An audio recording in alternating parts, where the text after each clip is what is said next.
में ने वाज़ेह किया है कि बल्दियाती इलेक्शन से मुतालिक नोटिफिकेशन वापस लेना सिंध हुकूमत का आईनी हक है।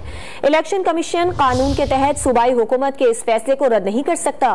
बल्दियाती हल्का बंदियों पर MQM पाकिस्तान को तहफ़्फ़ुज़ात थे, इसलिए नोटिफिकेशन वापस लिया गया। MQM के मुतालबे पे 10-1 का नोटिफिकेशन वापस लिया गया, जो कि सिंध हुकूमत का एक आईनी इख्तियार था, है और रहेगा। आज जो इलेक्शन कमीशन की बातें हैं, अभी तक फैसले की कॉपी हमें वसूल नहीं हुई, लेकिन जो हमने टीवी चैनल्स पे देखा कि हमें यह भी कहा गया कि जी आप ये नोटिफिकेशन को वो रद्द करते हैं, लेकिन वो रद्द नहीं कर सकते। बाय लॉ, कानून के तहत इलेक्शन कमीशन पाकिस्तान सिंध हुकूमत का जो इख्तियार है उस पर नहीं करता, ना ही हम इलेक्शन कमीशन के किसी इख्तियार पे जो है वो हम लोग अमल दरामद के साथ हम उस पर कोई इंटरफेयर कर सकते हैं।